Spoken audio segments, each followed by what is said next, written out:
Assalamualaikum warahmatullahi wabarakatuh.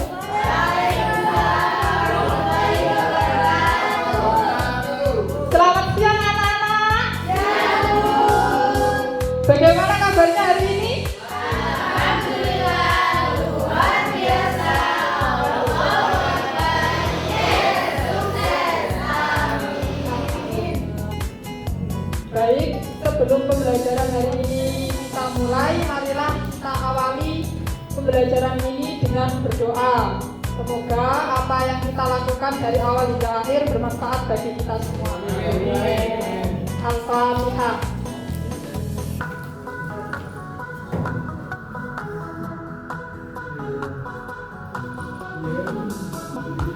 Baik, sebelum pembelajaran hari ini dimulai, Ibu akan mengabsen kalian semua. Siapa yang hari ini tidak masuk? Kenapa Wahyu berminggu ini tidak masuk? Terus siapa lagi? Kenapa Minati? Oh iya, kita doakan semoga menjadi keluarga yang sakinah mawaddah. Baik, sebelum kita memulai pembelajaran pada hari ini, Ibu akan mengupas sedikit tentang pembelajaran yang kita lakukan kemarin. Kita melakukan pembelajaran kemarin pembahasan tentang apa? Ya, sebentar. Wali-wali adalah orang yang ditugaskan.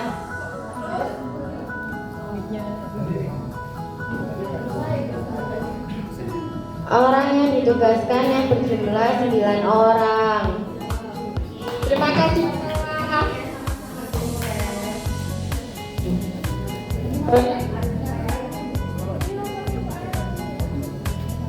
Baik, pembelajaran kali ini kita akan membahas tentang Khulafaur Rasyidin. Ada yang tahu apa itu Khulafaur Rasyidin? Ya, apa namanya?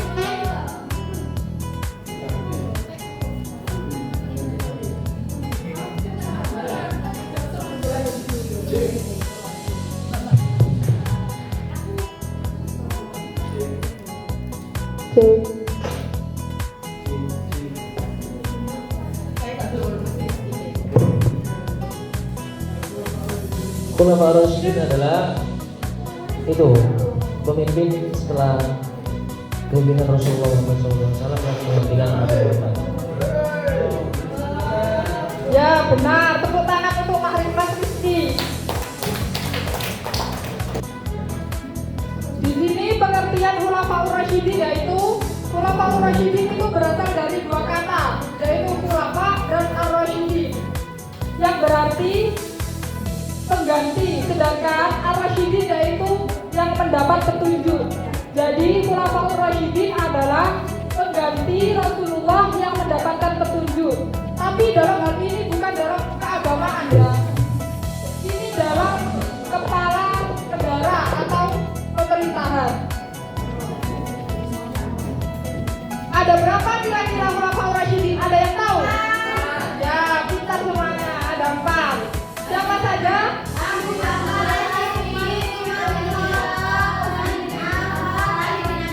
Ya, pintar-pintar ini anak kelas 10 A ini.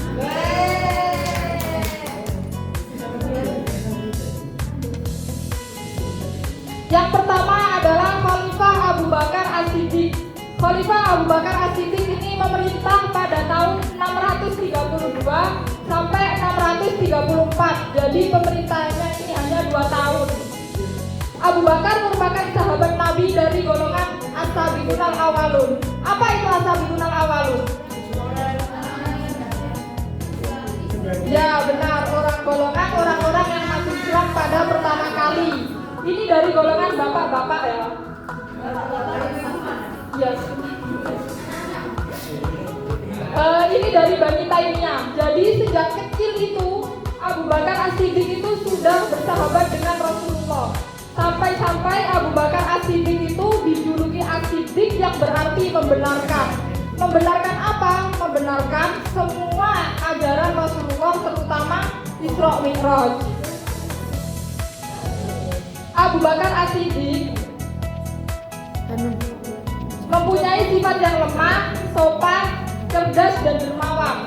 Beliau wafat pada tanggal 23 Agustus tahun 634 Masehi atau tanggal 21 Jumadil Akhir tahun 13 Hijriah pada usia 63 tahun, sama seperti Nabi Muhammad ya. Tapi ini disebabkan sakit dan dimakamkan berdampingan dengan Rasulullah Shallallahu Alaihi Wasallam. Strategi dan kebijakan Abu Bakar As-Siddiq saat menjadi khalifah. Yang pertama, memerangi nabi palsu. Karena pada zaman Abu Bakar As-Siddiq banyak orang-orang yang mengaku menjadi nabi. Terutama ini tokohnya Musailamah Al-Kadzab, Aswad Al-Ansi, Malik bin Nuwairah, sama Tulaihah bin Khuwailid. Terus yang kedua, memerangi kaum murtad dan orang-orang yang enggan membayar zakat. Yang ketiga, ada pembukuan Al-Quran. Dulu itu Al-Quran itu ditulis di pelepah kurma, batu, kayu, dan lain-lain. Terus pas Khalifah Abu Bakar As-Siddiq ini mulai dikumpulkan dan dirangkai. Yang terakhir ada perluasan wilayah baru sampai ke Syria. Yang kedua ada Umar bin Khattab. Umar bin Khattab ini memerintah pada tahun 634 sampai 644 Masehi, yaitu 10 tahun ya. Umar bin Khattab ini keturunan Bani Adi, ayahnya bernama Nufail dan ibunya bernama Hantamah.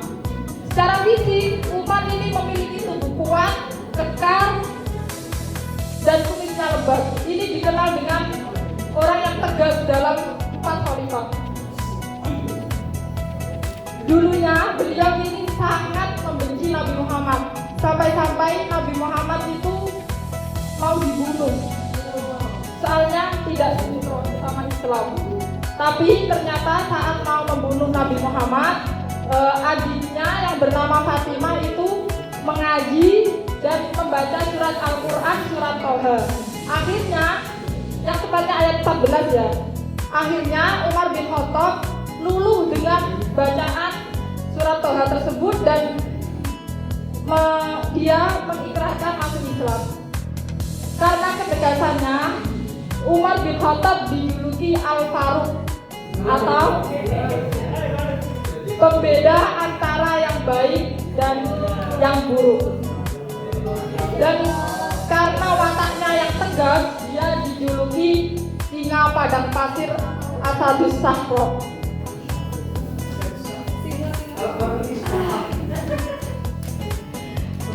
Namun beliau ini lembut dan perasa, jadi hatinya itu lembut. Umar bin Khattab wafat pada tahun 644 Masehi, sama dengan Abu Bakar As-Siddiq dalam usia 63 tahun, sama seperti Nabi Muhammad juga ya, karena dibunuh oleh Abu Lulu'ah ketika menjadi imam sholat subuh. Strategi dan kebijakan Umar bin Khattab yaitu yang pertama, pengembangan wilayah Islam sampai ke Romawi dan Persia. Yang kedua, penetapan kalender Hijriah yang kita gunakan sampai sekarang ya. Yang ketiga, mengeluarkan undang-undang. Yang keempat, membagi wilayah pemerintahan. Yang kelima, peningkatan administrasi negara dan ekonomi. Yang keenam, membentuk dewan. Kok kelihatannya ini banyak yang ngantuk ya? Ayo kita ice briefing dulu. Mohon untuk anak-anak untuk berdiri.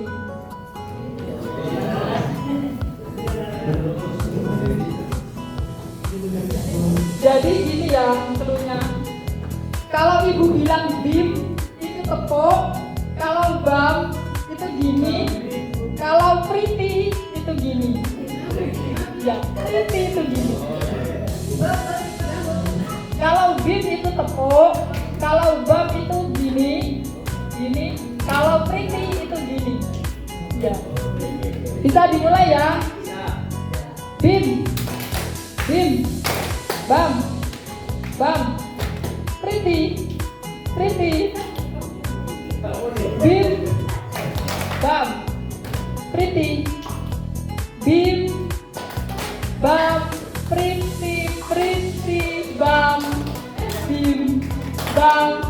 Pretty, bim, bam, sudah. Tepuk tangan untuk kita semua. Lanjut ya, lanjut Mas Edi. Yang ketiga adalah Khalifah Utsman bin Affan.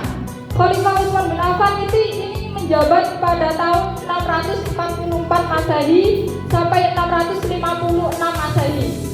Utsman bin Affan ini juga termasuk golongan Ashabul Awwalun tapi golongan muda. Kan yang Abu Bakar bapak-bapak, ini yang golongan muda. Mas, om. Beliau memiliki sifat yang lemah, lembut, tutur katanya halus, dermawan, dan sangat pemalu. Nabi itu mengagumi sampai-sampai dua putrinya itu dinikahkan sama Utsman bin Affan. Siapa nama putri Nabi yang dinikahkan sama Utsman bin Affan? Bukan. Ya benar, Ummi Kulsum sama Siti Ruqayyah ya, yang akhirnya dijuluki sebagai Dzun Nurain, yang artinya pemilik dua cahaya, karena menikahi dua putri Nabi yaitu Ruqayyah dan Ummu Kulsum. Utsman bin Affan pada tahun 656 ini terjadi pemberontakan. Jadi saat mengaji, membaca Al-Quran, dia itu di kamarnya dimasuki oleh pemberontak yang bernama Al-Wasiki dan dibunuh dengan cara dipukul kepalanya dengan sangat keras.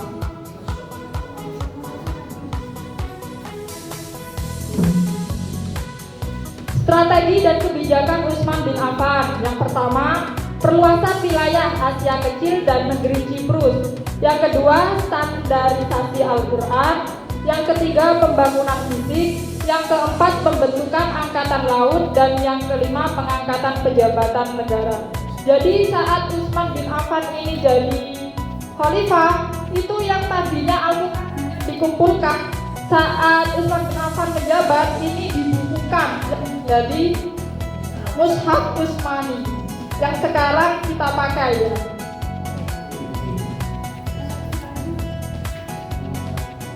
Yang terakhir ada Ali bin Abi Thalib yang memerintah pada 656 sampai 661 Masehi. Jadi pemerintahannya itu hanya 5 tahun. Ali bin Abi Thalib ini juga termasuk golongan Ashabul Awwalun, tapi dari golongan anak-anak. Ya, soalnya dari kecil itu sudah ikut Siti Khadijah sama Nabi Muhammad.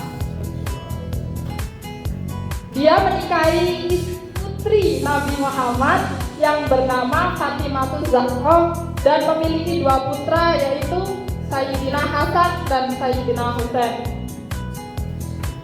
Dulu ibunya memberi nama Haidar yang artinya singa, dan ayahnya menamai Ali yang artinya tinggi dan luhur. Ali bin Abi Thalib itu menjadi pemuda yang cerdas, pemberani, tegas, lembut hati, dan sangat pemurah. Sampai beliau mendapatkan julukan As-Sa'dullah yang artinya singa Allah.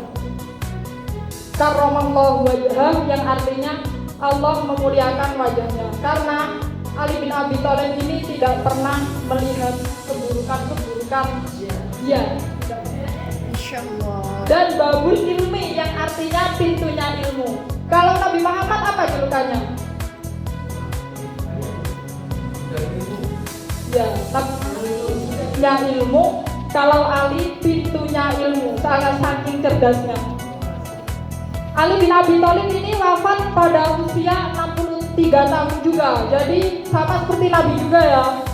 Dibunuh oleh Abdurrahman bin Muljam dari seorang Khawarij. Jadi saat pemerintahan Ali bin Abi Thalib ini terjadi pemberontakan yang akhirnya kaum muslimin itu terbagi dari 3 golongan. Yang pertama ada Khawarij, itu mendukung Ali bin Abi Thalib. Yang kedua, yang pertama itu ada Syiah mendukung Ali bin Abi Thalib. Yang kedua, Khawarij itu orang yang membenci golongan Syiah. Terus yang ketiga ada Murji'ah, itu golongan tengah-tengah. Strategi dan kebijakan Ali bin Abi Thalib. Yang pertama, mengganti pejabat lama dengan yang baru. Soalnya pada masa Utsman bin Affan ini pemerintahannya itu diambilkan dari keluarganya, khususnya dari Bani Umayyah. Yang kedua ada penarikan kembali tanah hadiah. Yang ketiga menghadapi para pemberontak. Dan yang keempat pengangkatan Hasan bin Ali dan Amr Jamaah.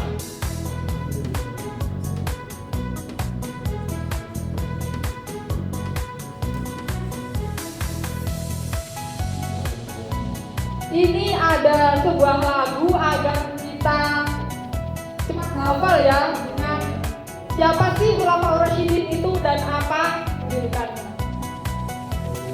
Ini lagunya gini.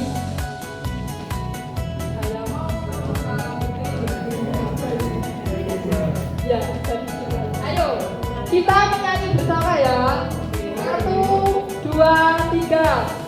Ada 4 khalifah sahabat Rasulullah. Yang pertama adalah Abu Bakar As-Siddiq, 2 Umar bin Khattab, 3 Utsman bin Affan, yang keempat Ali bin Abi Thalib. Abu Bakar bergelar As-Siddiq sang pembenar, Umar bin Khattab itu Al-Faruq sang pembeda, Utsman itu Nurain pemilik 2 cahaya, dan Ali karramallahu wajhah. Tepuk tangan.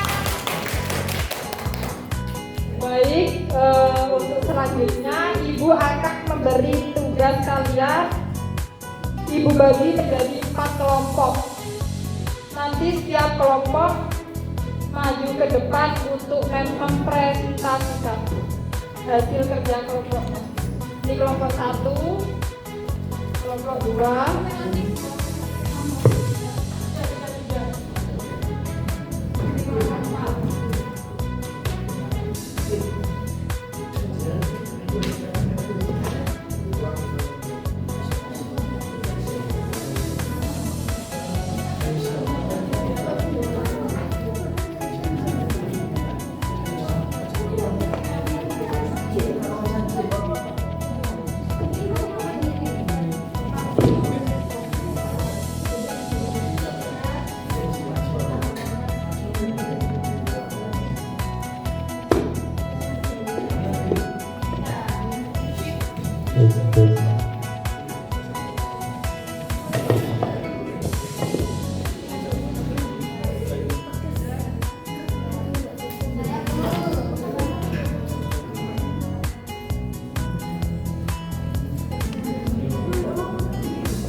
Ada yang sudah boleh maju ke depan. Nanti dapat semua.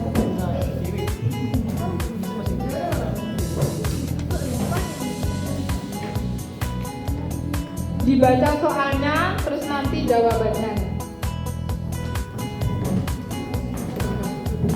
Saya akan membaca dari kerja kelompok 1. Pertanyaan: setelah kita mempelajari tentang Khulafaur Rasyidin, kira-kira apa ibrah atau pelajaran yang dapat kita ambil dari kepemimpinan Khalifah Abu Bakar As-Siddiq? Ibrah dari kisah Khalifah Abu Bakar As-Siddiq. Yang pertama, menciptakan stabilitas sosial dengan cara mengatasi orang-orang murtad dan para pemberontak. Dan yang kedua, menerima masukan dari orang lain demi kebaikan. Hal ini ditunjukkan dalam usaha pembukuan Al-Quran. Yang ketiga, menyebarkan Islam dengan cara damai. Karena selain dengan cara perang, penyebaran agama Islam dapat dilakukan dengan dakwah dan suri tauladan yang baik. Yang keempat, Abu Bakar adalah seorang figur pemimpin yang memiliki jiwa bersih, jujur, dan sangat demokratis.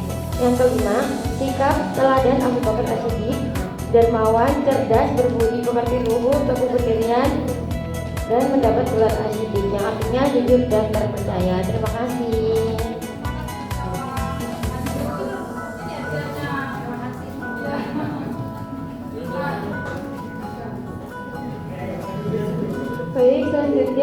kelompok 3. Pertanyaannya, setelah kita mempelajari tentang Khulafaur Rasyidin, kira-kira apa ibrah atau pelajaran yang dapat kita ambil dari kepemimpinan Khulafa Utsman bin Affan? Yang pertama, Utsman bin Affan adalah seorang pemimpin yang berjuang meneruskan perjuangan para khalifah pendahulu. Dan yang kedua, gaya kepemimpinan Utsman bin Affan dikenal sebagai seorang pemimpin yang familiar dan humanis. Selanjutnya, sikap teladan Utsman bin Affan yaitu mulia, sangat pemalu, awan, dan lemah lembut.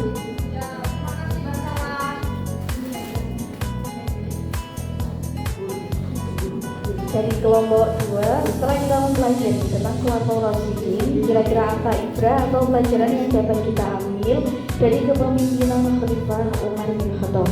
Yang pertama, bijaksana, adil, berani, dan teguh dalam kepemimpinan. Yang kedua, peduli kepada rakyat. Yang ketiga, menghormati ulama. Yang keempat, menjaga kesucian agama Islam.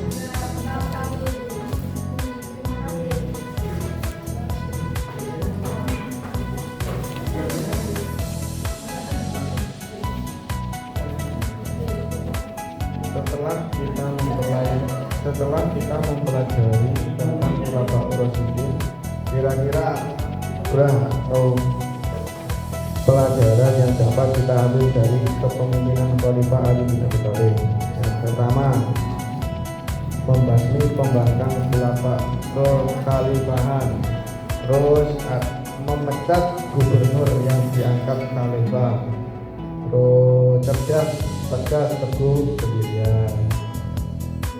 Terakhir, pintunya ilmu pengetahuan. Oke, tepuk tangan.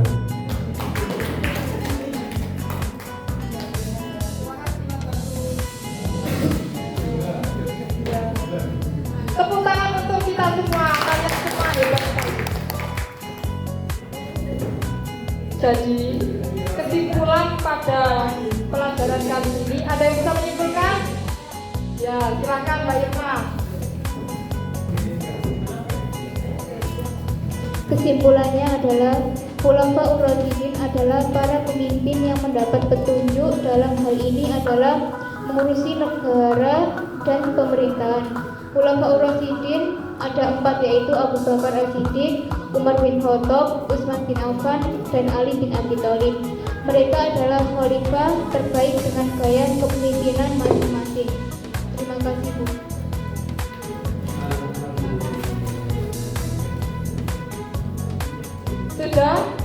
Sudah paham semuanya ya materi hari ini? Ada yang ditanyakan? Sudah ya. Minggu depan kita mempelajari tentang pemilihan Khulafaur Rasyidin itu bagaimana. Ya, tolong dipelajari LKS halaman 77. Oke. Baik, cukup sekian yang dapat Ibu sampaikan. Apabila ada salah kata atau perbuatan, Ibu mohon maaf yang sebesar-besarnya. Dan terima kasih atas perhatian kalian. Kita tutup pembelajaran hari ini dengan bacaan hamdalah. Alhamdulillah. Ya, wassalamualaikum warahmatullahi wabarakatuh.